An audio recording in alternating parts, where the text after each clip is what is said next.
अस्सलाम वालेकुम नाजरीन। सजाता ने अब बोलना शुरू कर दिया। किशन, आखिर उन्हें तुम पर शक क्यों हुआ है? तुम सीक्रेट सर्विस के एक जिम्मेदार अफसर हो। तुम भारत माता के जियाले सपूत हो।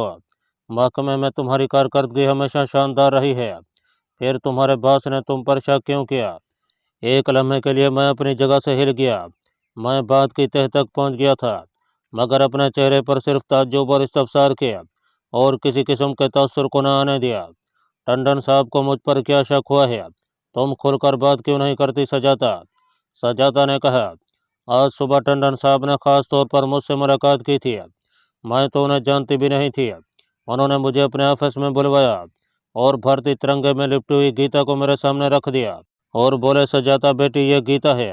इस पर हाथ रख कर धर्म और अपने देश के नाम पर कसम खाओ कि जो बातें मेरे और तुम्हारे दरमियान होगी इसका जिक्र तुम किसी से नहीं करोगी। मैंने बहुत पूछा कि आखिर ऐसी कौन सी बात है जो वो मुझसे करने वाले हैं। इस पर टंडन साहब ने कहा, बेटी, यह नेशनल सिक्योरिटी का मामला है। तब मैंने गीता पर हाथ रख कर वचन दिया कि वहाँ जो भी गुफ्तगू होगी उसका जिक्र मैं किसी से नहीं करूँगी। फिर मिस्टर टंडन ने मुझे कहा, बेटी, तुम जानती हो कि हमारा सेंट्रल इंटेलिजेंस का महकमा है और हम पर खसूसी तौर पर प्राइम मिनिस्टर और राजधानी के अलावा पूरे भारतवर्ष की सिक्योरिटी की जिम्मेदारी है। हम अगर मुल्क में दुश्मनों के एजेंटों का सुराग लगाने में लगे रहते हैं और उन्हें गिरफ्तार करके पुलिस के हवाले करते हैं तो खुद अपने स्टाफ की भी साल में एक बार खुफिया तौर पर स्क्रूटनी करते हैं। इसका मतलब यह नहीं होता कि हमें अपने स्टाफ के किसी मेंबर पर शक है, बल्कि ये इमेज नेशनल सिक्योरिटी के लिए हमें करना पड़ता है। लेकिन हम ये चेकिंग और स्क्रूटनी इंतहाई राजदारी से करते हैं। यही वजह है सजाता कि हम आपको एतमाद में ले रहे हैं, क्योंकि हमें तुम्हारे मंगेतर कैप्टन किशन मेहता की रूटीन की चेकिंग करनी है। मैं परेशान हो गई। मुझे ऐसा लगा कि वो लोग तुम पर दुश्मन के एजेंट होने का शुबा कर रहे हैं। चीफ इंटेलिजेंस मिस्टर टंडन के दिल में क्या था, मैं समझ गया था। उसने सजाता के आगे झूठ बोला था कि वो स्टाफ की रस्मी चेकिंग की मुहिम के सिलसिले में मेरी स्क्रूटनी कर रहे हैं। उस अग्रवाल वाले ट्रांसमीटर के वाक़े के बाद उसे मुझ पर शक हो गया था और वो सजाता के जरिए मेरी छानबीन करके मुझे उलझाना चाहता था।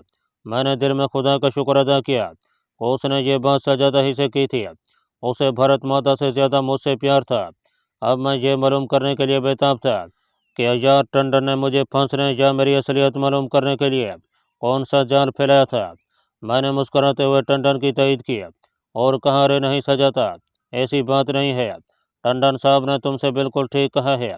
ये तो हर साल इंटेलिजेंस के सेंट्रल स्टाफ की खुफिया छानबीन की जाती है। यह महज एक रस्मी कार्रवाई होती है। वैसे मैं तुम्हारा शुक्रिया अदा करता हूँ कि तुमने यह सब कुछ मुझे बता दिया और ऐसा तुमने महज मुझसे प्रेम होने की वजह से किया है। मगर टंडन साहब ने आगे क्या कहा, मैं मालूम करने के लिए बेताब था, मगर बज़ाहिर किसी किस्म की बेताबी का इजहार नहीं कर रहा था। बिल्कुल नॉर्मल और सुकून के अंदाज में पूछ रहा था। सजाता बोली, उन्होंने मुझे पॉकेट साइज का एक छोटा पावरफुल ट्रांसमीटर दराज में से निकाल कर दिया और कहा कि बेटी, ये तुम ट्रांसमीटर अपने कमरे की मेज़ पर जाकर रख देना। फिर कैप्टन किशन मेहता अपने मंगेतर को बुलाकर उस कमरे में ले जाना। किसी बहाने उसे ट्रांसमीटर दिखा कर कहना कि ये हमारे ऑफिस में था, ख़राब हो गया था, मैं इसे ले आई हूँ, अब ये किसी काम का नहीं है। मुझे अच्छा लगा था, बॉस ने मुझे दे दिया है, मैं उसे शोपीस के तौर पर रखना चाहती हूँ।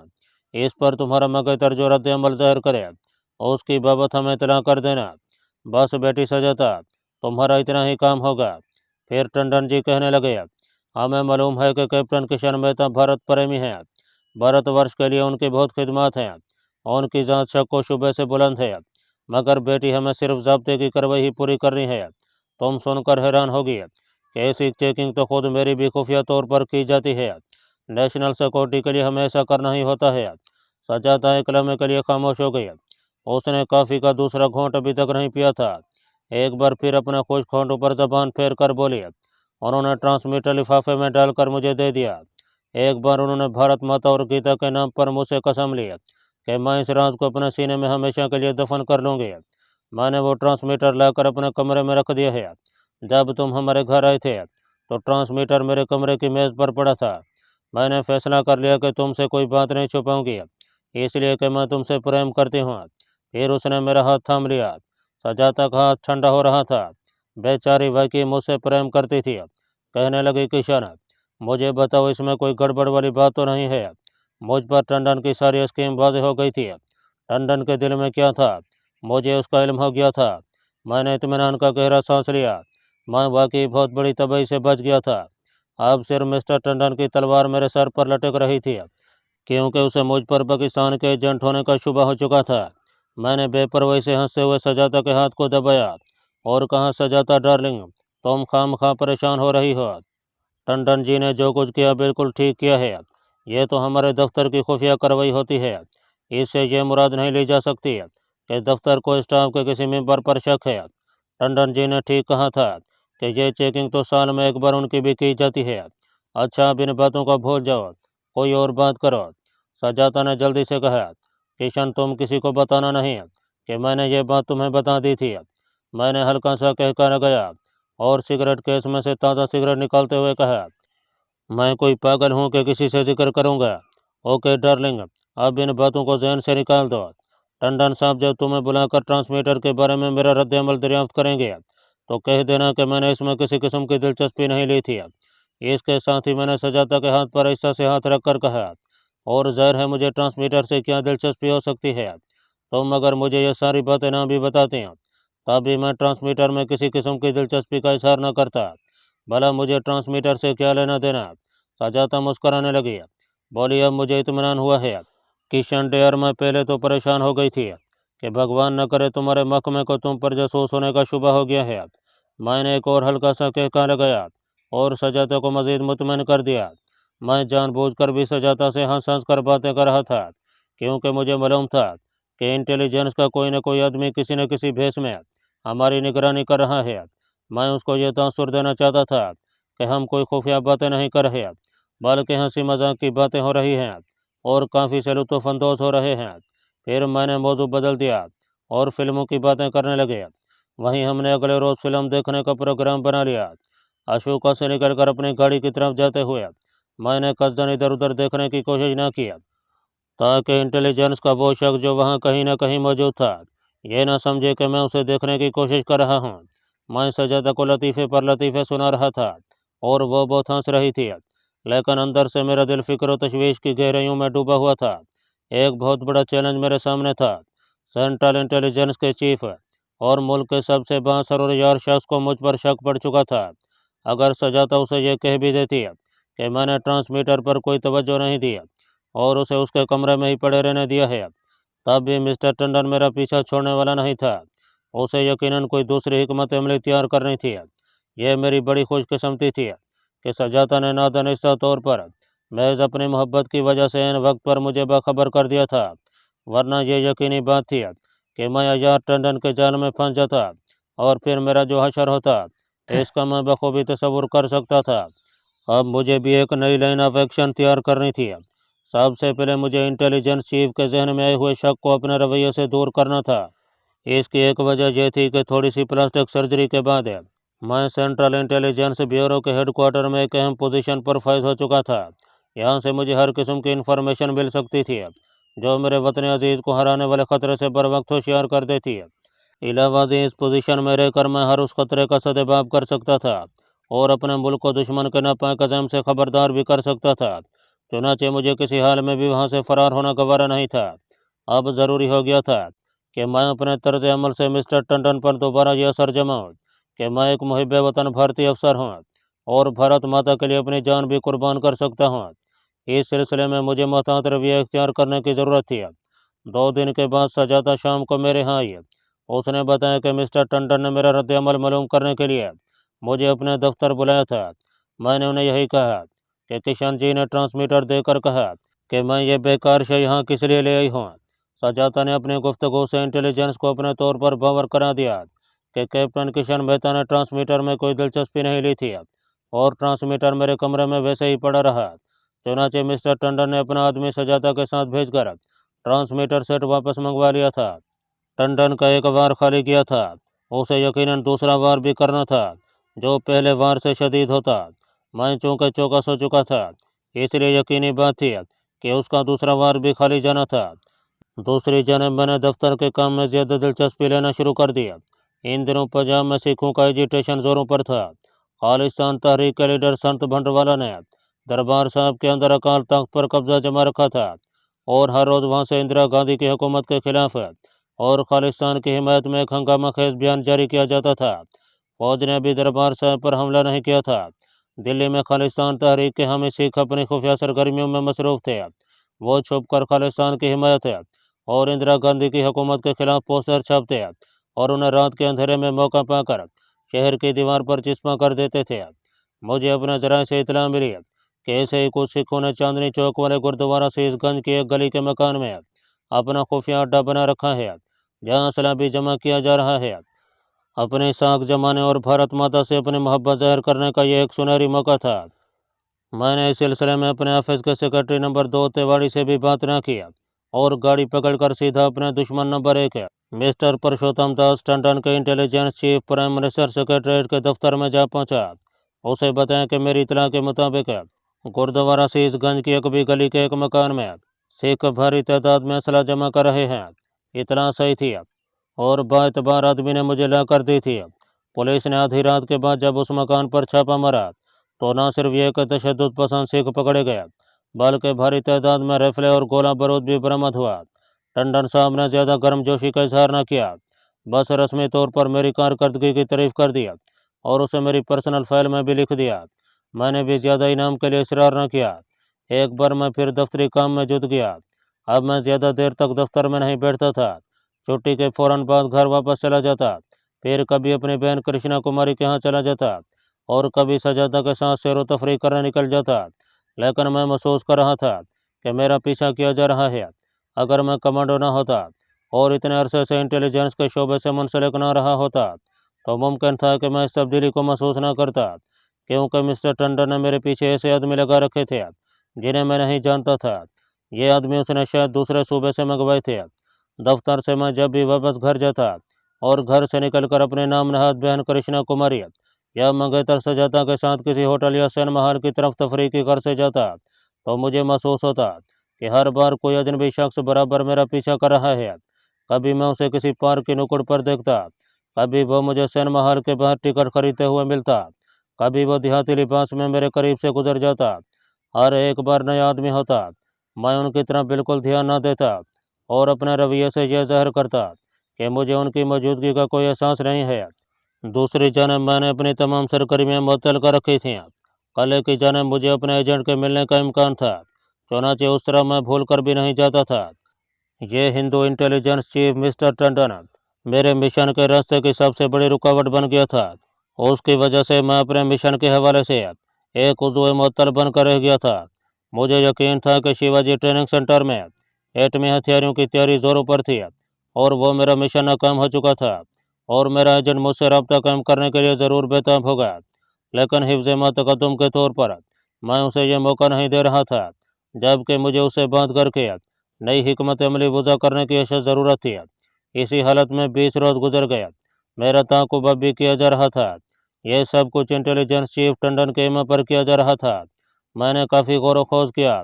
आखिर मैं इस नतीजे पर पहुंचा कि मिस्टर टंडन को रास्ते से हटाना ज़रूरी है, क्योंकि मैं अगर उसके सामने शो की एक और लाठ भी खड़ी करके दिखा देता तब भी वो मेरी सुराग आसानी से हाथ नहीं उठा सकता था।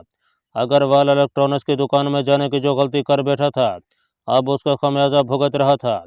मिस्टर टंडन के दिल में ये बात जैसे बैठ गई थी कि मेरा ताल्लुक किसी न किसी तरह पाकिस्तान के एजेंटों से है और मैं भारतीय अफसर होने के बावजूद दूसरे मुल्क के लिए जासूसी कर रहा हूँ।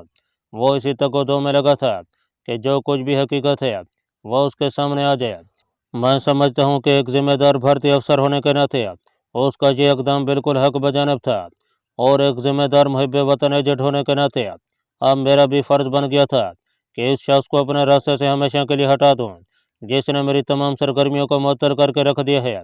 यह एक तयशुदा अमर था कि अगर मैं मिस्टर टंडन को हमेशा की नींद सुलाने में कामयाब हो जाता हूँ तो 99% खतरा मेरे सर से टल जाता है। सिर्फ 1% इस बात का इम्कान था कि टंडन ने कहीं हमारे ऑफिस के सेक्रेटरी नंबर 2 मिस्टर तिवाड़ी को भी एतमाद में न ले रखा हो और ये दोनों अफसर मिलकर मेरे खिलाफ ये अनासती कार्रवाई न कर रहे हों। ऐसी सूरत में मिस्टर तिवाड़ी से निजात हासिल करना भी ज़रूरी हो जाता था। ये मेरे मिशन का दूसरा मरला था। मैं अपने मिशन के पहले मरले से ओहदेदार होना चाहता था।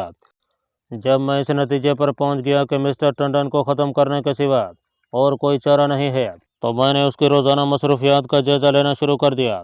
इस काम के लिए मैंने अपने तौर पर बेहद मोहतात रहकर दफ्तर से बाहर के लोगों से मालूमात हासिल करना शुरू कर दिया। मिस्टर टंडन सेंट्रल गवर्नमेंट का एक आला अहदेदार ही नहीं था, बल्कि इंटेलिजेंस का चीफ भी था। बेहद होशियार, कयां और तजर्बाकार आदमी था। उसे हलाक करने के लिए बड़ी महारत और अक्लमंदी से कोई मंसूबा तैयार करने की ज़रूरत थी। मैंने जो मालूमात इकट्ठी की उनके मुताबिक मिस्टर टंडन एक तन्हाई पसंद आदमी था। वो दावतों वगैरह में नहीं जाता था।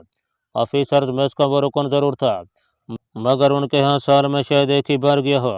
उसकी कोठी संसद मार्ग पर वाक़ थी, जहाँ वो अपनी बीवी, बहू और एक ज़ेर तलीम लड़की के साथ रहता था। वो कभी फिल्म देखने भी किसी सिनेमा हाउस में नहीं जाता था। दफ्तर से वापस आकर वो घर पर ही अपने पोते पोती से जी बहला लेता था। वो संस्कृत ज़बान भी जानता था और अक्सर शंकराचार्य की किताबें उसके ज़ेर मुताला रहती थीं। इन तमाम मालूमात में सिर्फ एक इन्फॉर्मेशन मेरे काम की थी, और वो ये कि मिस्टर टंडन सुबह को सैर करने ज़रूर जाता था। मेरे लिए मिस्टर टंडन को दबोचने का सिर्फ एक मौका था, लेकिन यह काम इसलिए ज़्यादा खतरनाक था कि मिस्टर टंडन के हुक्म से खुद मेरी निगरानी की जा रही थी। अगर मैं किसी रोज़ सुबह के वक्त घर से निकलता हूँ, तो लाजमी तौर पर टंडन का जासूस मेरा पीछा करने लगेगा और वो इस कत्ल का ही गवाह बन जाएगा। बल्कि बहुत मुमकिन है कि वो मुझे ऐसा करना ही ना दे, क्योंकि इंटेलिजेंस का कोई आदमी ऐसा नहीं होता जो अपनी ड्यूटी पर हो और उसके पास पिस्तौल ना हो। चुनाचे सबसे पहले मुझे अपने पीछे लगे हुए आदमी से जान छुड़ानी थी, उसे शनाख्त करना और फिर या तो उसे झांसा देकर मुँह अंधेरे निकलना था और या उसको भी ठिकाने लगाना था। काफ़ी सोचो विचार के बाद मुझे महसूस हुआ कि ताक़ुब करने वाले को झांसा देना मुश्किल, बल्कि किसी हद तक नामुमकिन है। अगर मैं बुर्का पहनकर भी मुँह अंधेरे अपनी कोठी से निकलता हूँ, तो ताक़ुब करने वाला मेरे पीछे लग जाएगा। अगर मैं रात किसी होटल या रेलवे स्टेशन के वेटिंग रूम में बसर करता हूँ, जब भी ये आदमी शाही की तरह मेरे साथ साथ होगा। सेंट्रल इंटेलिजेंस के आदमियों को झांसा देना कोई आसान काम नहीं होता। ये लोग बड़े मंजे हुए होते हैं और इनकी निगाह मशकूक आदमी से कभी नहीं हटती। इनकी आंखें बंद भी हों तो इन्हें मालूम होता है कि उनका आदमी कहाँ पर है, कहाँ जा रहा है और वहाँ से निकल कर किधर जाएगा। इसलिए मैंने दूसरा फैसला ये किया कि सबसे पहले अपने पीछे शाही की तरह लगे हुए आदमी से जान छुड़ाऊँ। चुनाचे मैंने इस मंसूबे पर अमल शुरू कर दिया। इतना अंदाज़ा मैंने लगा लिया था कि मेरे पीछे टंडन ने सीआईडी के 2 आदमी लगा रखे हैं, जो भेष बदल बदल कर मेरा पीछा करते हैं और मेरे घर के बाहर की सरगर्मियों की रिपोर्ट मुरतब करते हैं। उन 2 आदमियों को मैंने खसूसियत के साथ घर से बाहर सजाता के साथ या अकेले किसी स्टोर या सिनेमा हाउस की तरफ जाते अपने ताकों में देख लिया था। अगरचे वो हर बार नया भेष बदल कर मेरा पीछा करते थे, इसके बावजूद मैं उनकी सूरत और शक्ल से शनासा हो गया था। मिस्टर टंडन जिस सड़क पर रिहाइश पजीर थे, वहाँ करीबी कई पार्क थे। एक बाग पार्लियामेंट हाउस के पीछे कुछ फासले पर था। मिस्टर टंडन उस बाग में सुबह सुबह सैर के लिए जाते थे। एक वक्त पिछले पैर मैं भी उठ बैठा। जब सुबह का उजाला फैलने में थोड़ी देर रह गई, तो मैंने गाड़ी निकाली और पार्लियामेंट हाउस के बाग में आ गया। गाड़ी एक तरफ खड़ी की और दरख्तों में जाकर दौड़ लगानी शुरू कर दी। मैंने अपने मकान से निकलते ही थोड़ी देर बाद एक स्कूटर सवार को अपने पीछे आते देख लिया था। वो मेरे पीछे कुछ फासला रखकर चला रहा था। मैं जब पार्लियामेंट हाउस के अकबी बाग के दरख्तों के दरमियान वाली रोश पर दौड़ लगा रहा था, तो मैंने नीम अंधेरे में दूर बाग की रोश के किनारे एक स्कूटर के रुकने की आवाज़ सुनी। मेरा जासूस पीछा करता वहां पहुंच चुका था, मगर आज मुझे उसकी कोई फिक्र नहीं थी। आज मैं अपने दुश्मन नंबर 1 यानी मिस्टर टंडन की नकलो हरकत नोट करने आया था। मैं जानबूझकर बाग के उस हिस्से की तरफ दौड़ लगा रहा था जो पार्लियामेंट रोड के मुखालिफ सिम थी, ताकि जब मिस्टर टंडन सैर के लिए बाग में दाखिल हों तो मैं उन्हें देख लूँ, मगर वो मुझे ना देख सकें और ना ही हमारा आमना सामना हो। मैं अपना ताक़ुब करने वाले को यह तस्वीर नहीं देना चाहता था कि मैं मिस्टर टंडन के लिए वहाँ आया हूँ। मैं ये चाहता था कि वो यही समझे कि मैं आज पार्लियामेंट हाउस के बागों में सैर करने आया हूँ। जब हल्का हल्का उजाला रात के अंधेरे की चादर से झांकने लगा, तो मैंने लोधी रोड की जानिब एक छोटे कद के गोल मटोल आदमी को बाग में दाखिल होते देखा। उसने सफ़ेद धोती कुर्ता पहन रखा था। जिस रवैश पर यह नौबारा सैर कर रहा था, मैं उसके मुतवाज़ी रवैश पर जॉगिंग करने लगा। हमारे दरमियान काफ़ी फासला था। मैंने उस आदमी को पहचान लिया। यह मेरा टारगेट इंटेलिजेंस चीफ टंडन था। मैं उस पर निगाह रखे हुए था। वो छड़ी हाथ में लिए सैर करता उस तरफ चला गया जहाँ आम के दरख्तों का ज़ख़ीरा था। वहाँ से वो पार्क की तरफ मुड़ गया। अब उसने ग्राउंड में चक्कर लगाना शुरू कर दिया मैं एक दरख्त के नीचे बैठकर योगा की मशकें करने लगा। असल में मैं मिस्टर टंडन को देख रहा था कि वो वहाँ से किस तरफ जाता है। पार्क की छोटी ग्राउंड के 3 चक्कर लगाने के बाद टंडन जिस रास्ते में बाग में दाखिल हुआ, उसी रास्ते से वापस लोधी रोड की तरफ चला गया। उस पर हमला करने के लिए मैंने दरख्तों को चुन लिया था। सिर्फ वही एक ऐसा मकाम था जहाँ से मैं उस पर हमलावर हो सकता था। मैं उसके सामने नहीं आना चाहता था। मुझे खतरा था कि अगर मेरी किसी गलती की वजह से मिस्टर टंडन हलाक होने से बच गया या उसके शोर मचाने पर लोग वहां आ गए, तो फिर मेरा बचना महाल था। मैंने अपने जहन में पूरी स्कीम तैयार कर लिया और थोड़ी देर तक योगा की वर्जिश करने के बाद मैं बाग से निकलकर गाड़ी में बैठा और अपने मोती नगर वाले बंगले की तरफ चल दिया। बड़ी सड़क पर आकर मैंने शीशे से पीछे देखा। कुछ फासले पर मेरी निगरानी करने वाला जासूस स्कूटर पर सवार चला रहा था। सबसे पहले मुझे इस कमबख्त से पीछा छुड़ाना था जो भूत की तरह मेरे पीछे लगा था। इसके होते हुए मैं मिस्टर टंडन का कुछ नहीं बिगाड़ सकता था। मेरे पास सिवाय एक चाकू के और कुछ नहीं था। चाकू मैं इस्तेमाल नहीं करना चाहता था क्योंकि खून के धब्बे और इन मौके पर जासूस की चीख मेरे लिए मसाइल खड़े कर सकती थी। मेरे लिए यही बेहतर था कि मैं एक ही झटके से यानी कमांडो के मखसूस तरीके से उसे हलाक करूं। अब सवाल यह था कि इस जासूस को कैसे धोखा दिया जाए। इसका काम तमाम करने के लिए भी सुबह का वक्त ही मौजूद था। काफ़ी सोच विचार के बाद आखिर मेरे दिमाग में एक स्कीम आ गई। इतना मुझे मालूम था कि वो रात को मेरे पीछे होता है और उसकी ड्यूटी रात को मेरे साथ होती है। दूसरा सुराग रसा अगले दिन 8 बजे अपनी ड्यूटी संभालता है। मुझे यह भी मालूम था कि अगर मैं रात के 1 बजे अपने घर से निकलूँगा तो ये भूत की तरह मेरे पीछे लग जाएगा। जहाँ जाऊँगा वो मेरा ताक़ुब करता वहीं पहुँच जाएगा। मैं उसे शहर की गुंजान आबादी से दूर ले जाकर और उसका काम तमाम करना चाहता था। इसके लिए मैंने एक मंसूबा तैयार कर लिया। मैं उसे पार्लियामेंट हाउस वाले पार्क और बागान से ज़्यादा दूर नहीं ले जा सकता था क्योंकि उससे निजात हासिल करने के बाद मुझे मिस्टर टंडन पर हमला करना था। अगर मैं अपने पीछे लगे सुराग रसां को ख़त्म कर देता हूँ और मिस्टर टंडन को हलाक करने में कामयाब नहीं होता तो मैं किसी मुसीबत में फंस सकता था। चुनाचे ज़रूरी था कि दोनों दुश्मन थोड़े थोड़े वक्फे के बाद इसी रात मौत की नींद सुला दिए जाएं। यह काम दिन का उजाला फैलने से पहले पहले हो जाना चाहिए था। मैंने रात का 1 बजे का अलार्म लगाया और 8 बजे ही खाना खाकर सो गया। नौकरानी और खान समा को मैंने सर शाम ही छुट्टी दे दी थी। मैं अपनी मोती नगर वाली कोठी में अकेला था। अलार्म ने रात के 1 बजे मुझे जगा दिया। मैंने उठकर मुंह हाथ धोया, जानबूझकर ड्राइंग रूम की बत्ती रोशन कर दी ताकि वो सुराग रसां जो मेरी निगरानी कर रहा है वो होशियार हो जाए। वो ये समझे कि मैं किसी खुफिया मुहिम पर निकलने वाला हूँ या मुझे कोई एजेंट मिलने आ रहा है। मैंने एहतियात के तौर पर चाकू भी जेब में रख लिया। सबसे पहले सियाह रंग के पितले दस्ताने हाथों पर जड़े, गहरे रंग की बुनियान के साथ नीले रंग की पतलून और रबड़ के सिविल जूते पहने ड्राइंग रूम की बत्ती बुझी और कोठी के गिराज की तरफ चला।